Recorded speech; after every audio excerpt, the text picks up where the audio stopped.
La troisième guerre du Burkina 2015-2020, les conditions de la victoire contre le terrorisme, le dernier ouvrage de Lona Charles qui expose des solutions qui se veulent stratégiques et pragmatiques. L'ouvrage se dévoile ce jour et nous le découvrons dans un instant. Les beaux jours de la filière tomate à Malba dans le sud-ouest, une production assurée par une quarantaine de jeunes et des résultats au-delà des attentes. La culture est pourtant confrontée au manque de retenue d'eau. Zoom ce soir sur le processus avec nos reporters sur place. 380 millions d'Européens bientôt vaccinés contre le Covid-19. L'annonce de la Commission de l'Union européenne qui lance l'achat de 300 millions de doses supplémentaires. Les vaccins Pfizer et celui de Moderna restent jusque-là les seuls homologués. Ce sont les titres de ce 20h. Madame, Monsieur, bonsoir et merci de nous suivre. Des solutions stratégiques et pragmatiques pour venir à bout de l'hydre terroriste au Burkina et dans la sous-région. On les retrouve dans la troisième guerre du Burkina Faso 2015-2020, les conditions de la victoire. C'est le nouvel ouvrage de Lona Charles Ouattara, officier supérieur à la retraite. La dédicace du livre est intervenue ce 9 janvier en présence de Urbain Benito Somé et Fousseni Kindo. À l'heure où le Burkina Faso traverse une crise sécuritaire d'une ampleur inédite, le colonel-major à la retraite, Lona Charles Ouattara, propose une réflexion profonde sur la situation du pays. Après les guerres de 1974 et de 1985 avec le voisin malien, l'officier supérieur à la retraite déclare sans ambages que le terrorisme qui frappe le Burkina Faso aujourd'hui s'apparente à une guerre. À partir du moment où un adversaire occupe durablement votre territoire ou une partie de votre territoire, qu'il y implante des drapeaux, eh bien nous sommes en guerre, nous ne sommes pas en affaire à de simples terroristes, mais il y a des mobiles politiques qui animent les différents acteurs qui nous attaquent, des personnes qui ont des visées territoriales et qui cherchent à occuper donc une partie de notre territoire. Dans son livre, l'auteur fait un diagnostic sans complaisance de la gouvernance du pays, de l'armée et des forces en opposition avant de faire des propositions. Il faut que notre pays crée une véritable dissuasion militaire, c'est-à-dire une dissuasion militaire qui soit crédible, en ce sens que tout adversaire doit nous craindre. Si vous n'êtes pas craint, ça veut dire que vous n'avez pas de dissuasion qui vous protège. De la création de grandes unités militaires que sont les brigades militaires, avec à leur tête des généraux de brigade. Lona Charles Ouattara va plus loin en proposant le fédéralisme en lieu et place de la décentralisation comme mode d'administration du territoire. Les idées exposées dans le livre et au cours de la cérémonie de ce matin ont suscité beaucoup de débats auprès de l'assistance, mais des préoccupations qui ont trouvé des réponses satisfaisantes.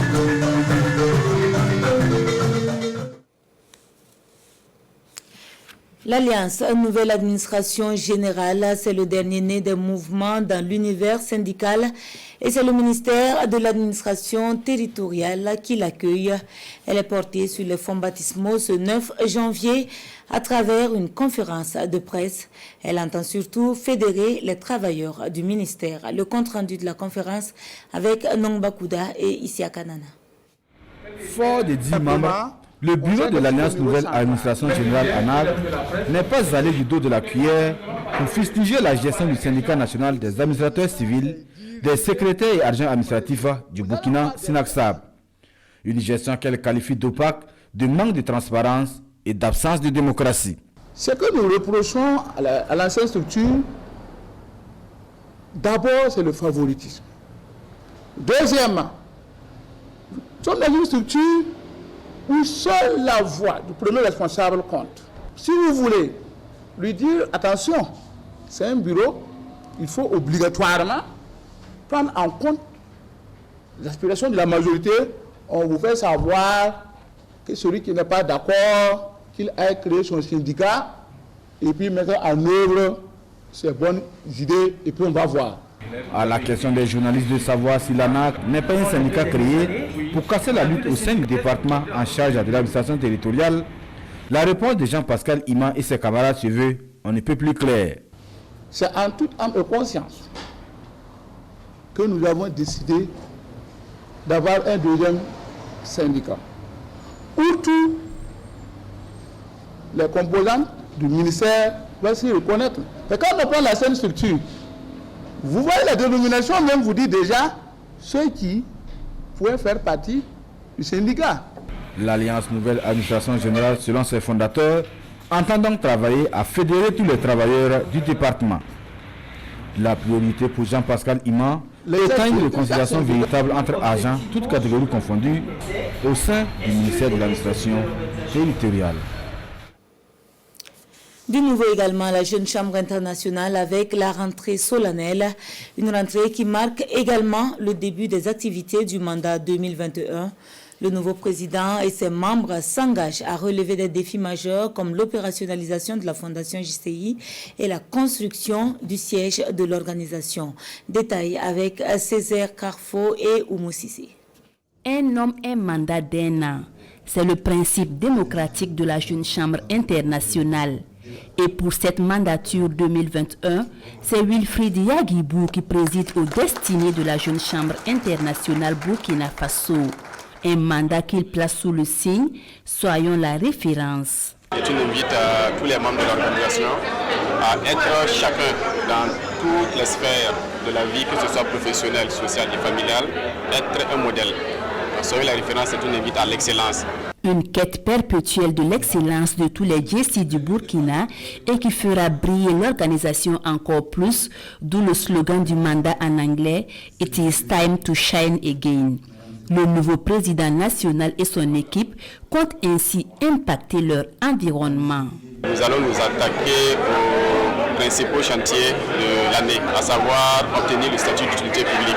En 45 ans d'existence, notre organisation a pu poser des actions avec des impacts certains, mais nous ne sommes pas encore reconnus comme une association d'utilité publique. Nous allons travailler à opérationnaliser la Fondation Jeune Chambre internationale et nous allons aussi œuvrer à avoir un siège.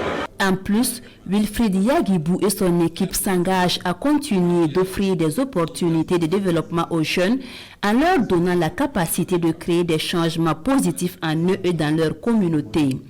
Et dans la lutte contre le Covid-19, la Jeune Chambre internationale Burkina Faso veut apporter sa contribution face aux périls économiques engendrés par la pandémie. Elle réfléchit ici sur la résilience économique dans un contexte de Covid-19. Quelle contribution citoyenne? Les déplacés internes encouragés à l'élevage pour une autonomisation. L'idée portée par le Conseil régional de Dori et l'INERA fait son chemin avec 2000 pintados et 200 couples de canards remis aux déplacés. Les activités sont financées par le projet Touma. Plus d'informations depuis Dori avec Ibrahima Kagone et Pinidien Yanou. Ces personnes ici présentes sont issues des déplacés de Djibo à Dori. Parmi celles-ci, 200 ménages plus vulnérables reçoivent 2000 pentados et 200 couples de canards des mains des autorités de la région. L'initiative est du Conseil régional du Sahel avec l'appui technique de l'INERA de Dori. C'est les déplacés de la province du Soum, spécifiquement victimes des actes terroristes qui sont à Dori. Il y a des critères qu'on édicte pour pouvoir les désigner et nous sommes attachés les services d'un certain nombre de personnes compétentes et puis les chefs coutumiers et religieux qui font partie de ces populations victimes-là, qui nous ont aidés à identifier les personnes les plus vulnérables. Le projet est financé par la coopération autrichienne et mis en œuvre par le projet Touma dans la région du Sahel. Lorsque le conseil régional a soumis ce projet au niveau de la coopération autrichienne, ils n'ont pas hésité effectivement à l'accorder à travers un financement d'un montant de 135 millions de francs à travers une subvention directe. Cette subvention est versée en deux tranches et la première tranche dont le conseil régional a bénéficié a permis d'avoir ce résultat-ci. Pour les bénéficiaires, ce don est un ouf de soulagement et leur permet également de se sentir concernés par les séries d'actions d'aide du gouvernement burkinabé à l'endroit des déplacés internes. Les déplacés internes portés également à cœur par l'association des ressortissants burkinabés vivant en République démocratique du Congo. L'association apporte sa contribution à l'élan de solidarité à travers des vivres évalués à plus d'1,5 million de nos francs. La remise symbolique est intervenue ce 8 janvier, comme nous le relatent Nong Bakuda et Ahadi Sandamba. Loin de la mère patrie, mais solidaires avec les leurs restés au pays. Ce sont les ressortissants burkinabés vivant en République démocratique du Congo. Ils volent au secours des déplacés internes. Du savon, de l'huile, du riz et une somme en espèces, le tout estimé à 1 600 000 francs CFA. Nous savons qu'une petite contribution de notre part pourrait soulager la souffrance de tant de personnes qui se sont déplacées, qui sont sans abri, qui sont sans moyens pour se nourrir décemment. Et c'est pour cela que nous avons tenu à remettre symboliquement une cotisation faite en RDC par tous les ressortissants burkinabés qui y vivent. Et nous espérons que ça puisse vraiment soulager nos frères et nos sœurs au Burkina Faso. Un élan de solidarité salué à sa juste valeur par les premiers responsables du ministère en charge de l'action humanitaire. Il vient contribuer à la prise en charge des personnes déplacées internes qui sont aujourd'hui plus d'1 million et qui sont réparties dans les 5 zones à risque, mais également dans toutes les autres régions du Burkina. Par la même occasion, Fatih Ouedraogo invite d'autres bonnes volontés à emboîter le pas des ressortissants burkinabés vivant en République démocratique du Congo. Et c'est main dans la main que l'on pourra redonner du sourire à ces déplacés internes, a conclu la secrétaire générale du ministère de la Femme, de la Solidarité nationale et de l'action humanitaire. De la tomate de qualité et en quantité suffisante, c'est le challenge adopté par une quarantaine de jeunes ayant choisi le maraîchage comme occupation, et c'est à Malba dans le sud-ouest. L'activité en elle-même présente des difficultés liées au manque de retenue d'eau, mais qu'à cela ne tienne, nos jeunes s'en sortent assez bien avec des tomates qui inondent le marché local et d'autres marchés de la région. Constat dans ce dossier signé Isaka Zabré et Christophe Ada. Comme une tradition, la vente de tomates fait son bonhomme de chemin dans ce marché depuis plusieurs années. C'est une activité qui occupe bon nombre de femmes ici dans la commune rurale de Malba. Cette dame vend depuis 8 ans et aujourd'hui il est 11 heures et elle peine à écouler sa marchandise. J'ai amené 10 bassins. J'ai payé 2 bassins. Donc, il me reste 8 bassins. Il y a des années, ça ne marche pas. Il y a des années aussi, ça va. Le marché précédent, il y a 5 jours, elle n'a eu aucun mal à vendre 15 bassines, nous dit-elle. Le commerce de la tomate a des hauts et des bas, mais il reste une source de revenus solide pour ces femmes et leurs ménages. En tout cas, moi, c'est mon frère. Quand il a commencé son jardin, en tout cas, ça a tiré. Mais il a pu construire, payer moto, et puis il s'est débrouillé avec tout. Cette activité nous permet d'aider nos maris. Ils peuvent acheter des motos ou construire des maisons, ça dépend du chiffre d'affaires. Les vendeuses proposent des prix en gros, de 3 500 à 6 000 francs la bassine, selon la période et aussi selon la demande. Certaines tomates sont revendues à l'intérieur de la commune ou encore sur place. Mais la grande clientèle vient généralement d'ailleurs, Gawa principalement, capitale de la région du sud-ouest. Les revendeuses négocient, achètent, puis convoient la marchandise à destination. Chaque marché, je prends entre 10 et 15 bassines. Je les revends à Gawa et les autres localités environnantes comme Kamti et Oli. Le marché suivant, je reviens m'approvisionner.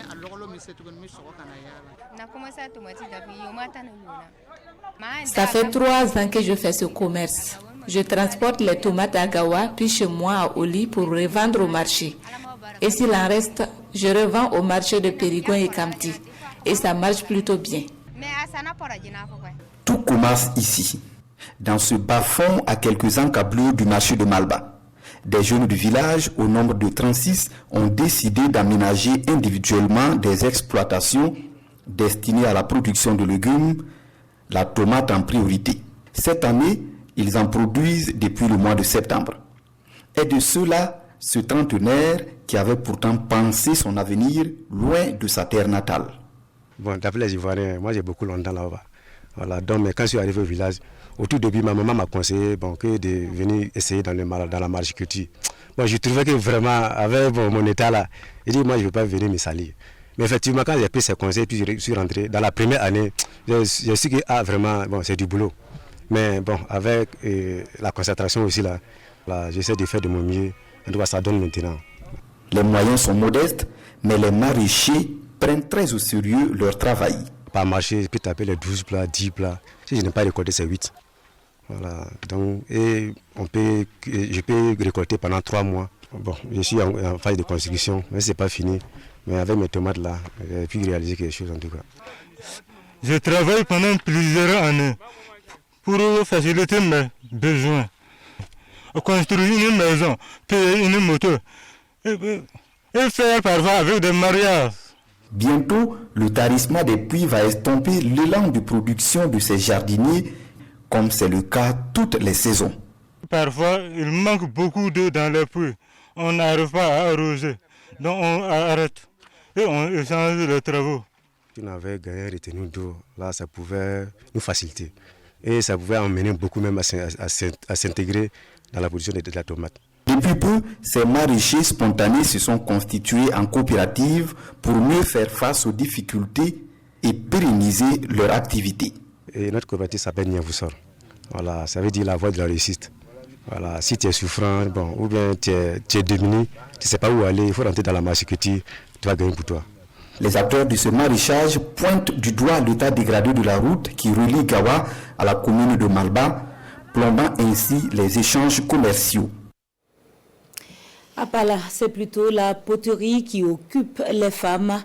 Dans cette localité située à quelques encablures de Bobo, l'activité est exercée depuis les temps anciens par les forgerons. Mais voilà, elle ne nourrit plus son fabricant du fait de la modernité et de l'utilisation des marmites en aluminium. On en sait davantage dans cet autre dossier proposé cette fois-ci par Lassina Ouattara et Christine Koulibaly. Des jarres, encore des jarres, partout des jarres. Bienvenue à Pala, village des forgerons et forgeronnes. Si vous avez entendu dire de Pala, un village de forgerons, vous allez le constater dès l'entrée du village. Cette forge et ces fours sont les symboles du village. Pétrir l'argile, la modeler, la façonner pour sortir ces jarres, les gestes se transmettent de mère à fille.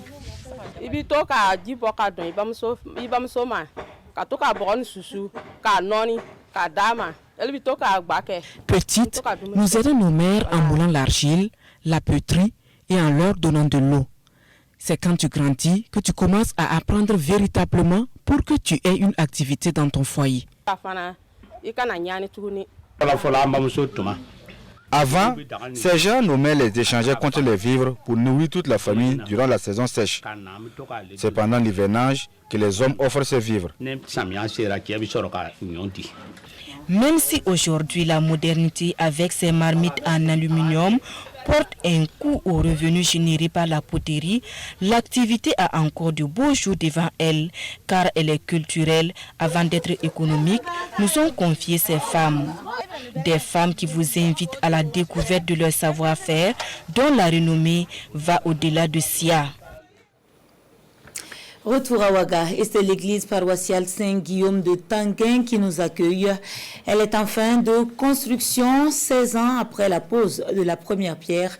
Ce 9 janvier, c'est le cardinal Philippe Ouedraogo qui a procédé à la dédicace. Les premières images avec Paul-David Bambara et Sébastien Zongo. L'église Saint-Guillaume de Tanguin, consacrée à cette célébration.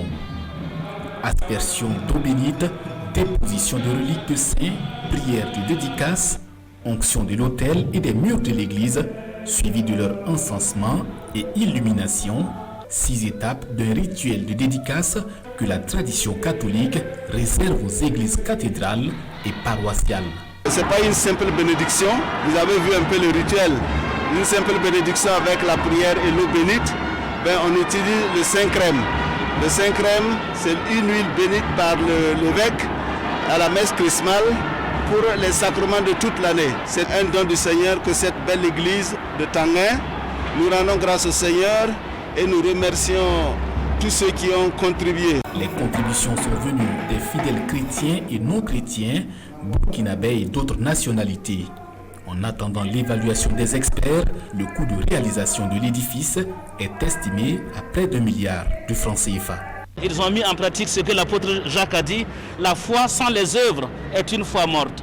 Je crois que les chrétiens de Tanguin ont vraiment montré leur foi par des œuvres, en donnant et de leur temps, et de leur personne, et de leurs moyens, et de leurs compétences aussi, pour qu'on puisse vraiment aboutir à la réalisation de ce joyau pour Dieu. L'église paroissiale Saint-Guillaume de Tanguin est construite sur une superficie d'1,5 hectare. Elle a une capacité de 4000 places assises. Parmi les invités du jour, 150 sont venus de l'église Saint-Jean du Ghana. Nous apprécions positivement ce qui s'est passé ici. Nous avons pu vivre le zèle de la foi en Christ. Nous sommes aussi heureux du nombre important de personnes venues participer à cette célébration. Il y a 20 ans, on ne pensait pas vivre cet événement-là. Donc nous sommes vraiment les plus heureux d'assister vraiment à cette dédicace-là. Que Dieu bénisse toute la communauté, au-delà de toute la communauté, tous les chrétiens et tout le peuple du Burkina Faso et du monde entier. Cette célébration est l'aboutissement d'un projet entamé par la pose de la première pierre il y a 16 ans par Monseigneur Jean-Marie Outani Compaoré. Érigée en paroisse en 2001, la paroisse Saint-Guillaume de Tanguy a été enfantée par celle du Sacré-Cœur de Dapoya. En sport, il faudra encore de la patience aux étalons cadets pour arracher la qualification pour la demi-finale du tournoi UFOAB. Hier 8 janvier, ils ont fait un match nul et vierge au stade de Kégué à Lomé contre le MENA cadet du Niger. Les temps forts avec nos envoyés spéciaux Salif Belem et Abdoulaye Kabori. Les étalons cadets savent qu'une victoire sur le MENA cadet les qualifierait directement en demi-finale de ce tournoi UFOAB. Le jeu est intense. Les Nigériens tentent de titiller les Burkinabés. Les étalons tenteront tout de même de prendre le dessus. Le ballon ne franchira pas la ligne de but. L'attaque burkinabé inquiète à maintes reprises le portier Younoussa Abdoulaye. Et c'est sur ce score de 0-0 que la mi-temps intervient. La seconde période est tout aussi disputée que la première. Abdulkader Ouattara et les autres cherchent la faille dans une défense des Oranges qui se regroupe bien. Les jeunes Burkinabés ont failli ouvrir le score sur ce coup franc à la 77e minute. Younoussa Abdoulaye sort la claquette salvatrice. Eric Zie Ouattara apporte du sang neuf à son équipe. Cela ne changera rien, car le score restera en l'état. On s'attendait déjà à livrer un match très difficile, parce qu'on savait que le Niger venait d'une défaite. Et ensuite, nous, il fallait remobiliser les enfants, les ramener sur terre, parce que la première victoire était belle. Mais l'un dans l'autre, on s'attendait à ce match qui allait être très difficile, surtout tactique. Voilà. Donc le Niger nous a imposé de jouer en attaque placée. Et finalement, nous avons pu créer souvent certains décalages, des opportunités, mais on n'a pas pu marquer. Les poulains d'Eric Zie Ouattara doivent sortir les tripes le 11 janvier prochain face au Togo pour se hisser dans le carré d'as. Dans l'actualité internationale, ce sont 300 millions de doses supplémentaires de vaccins contre le Covid qui sont demandées par l'Union européenne, de quoi sécuriser la quantité de doses nécessaires à la vaccination de 80% de la population européenne. En sus du vaccin Pfizer, celui de Moderna est aussi autorisé et d'autres également devraient suivre.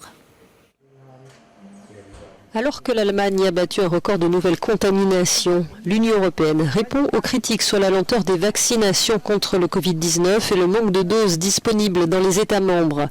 Bruxelles a annoncé ce vendredi avoir doublé sa commande de vaccins Pfizer-BioNTech pour atteindre 600 millions de doses. L'autre vaccin autorisé dans l'UE est celui de Moderna et d'autres vont suivre, a assuré la présidente de la Commission, Ursula von der Leyen.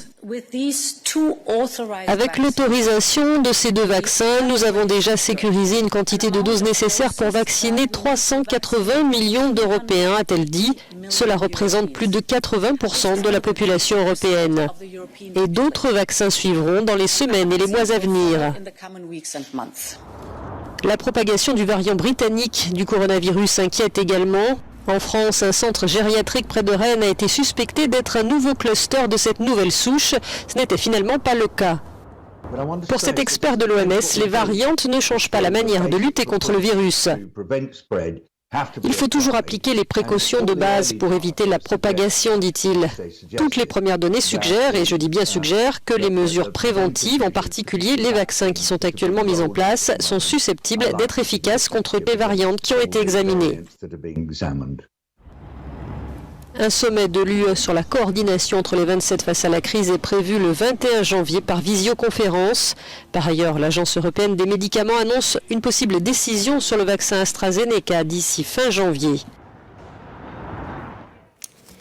Aux États-Unis, Donald Trump annonce qu'il n'assistera pas à la prestation de serment de son successeur.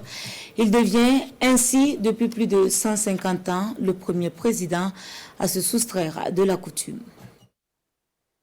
Alors que le Capitole pense ses plaies, à présent protégé par un impressionnant rideau policier et militaire, la crise électorale américaine a connu cette nuit un nouveau chapitre imprévisible. Le revirement de Donald Trump, désormais critique à l'encontre de ses partisans les plus radicaux, et surtout prêt à laisser son siège à la Maison-Blanche, même s'il ne reconnaît toujours pas explicitement sa défaite. Les manifestants qui ont infiltré le Capitole ont souillé le siège de la démocratie américaine. Pour ceux qui se sont livrés à des actes de violence et de destruction, vous ne représentez pas notre pays. Et à ceux qui ont enfreint la loi, vous paierez. Je vais désormais me concentrer sur une transition de pouvoir ordonnée et sans accroc. Quel crédit, quelle sincérité accordée à ces propos, alors que le président n'a cessé d'attiser les tensions depuis l'élection de novembre. Ce changement de ton intervient en tout cas alors qu'il est chaque jour un peu plus isolé. De nouvelles démissions dans son gouvernement hier, les ministres de l'Éducation et des Transports. De son côté, l'opposition démocrate réclame son départ anticipé, avec le déclenchement du 25e amendement pour inaptitude mentale du chef de l'État. En appelant à un acte de sédition, le président a commis une attaque innommable contre notre nation et notre peuple. Également sous le feu des critiques pour n'avoir pas su anticiper les violences, le chef de la police du Capitole a démissionné. L'un de ses hommes a succombé à ses blessures en tentant de protéger le bâtiment. La justice, elle, a commencé la traque des responsables des affrontements. Le FBI a diffusé cet avis de recherche. Ses agents épluchent les nombreuses vidéos de l'invasion publiées sur les réseaux sociaux. C'est ce qui referme l'édition de ce soir. Merci à vous de nous avoir suivis et à demain, Dieu voulant. Bonsoir.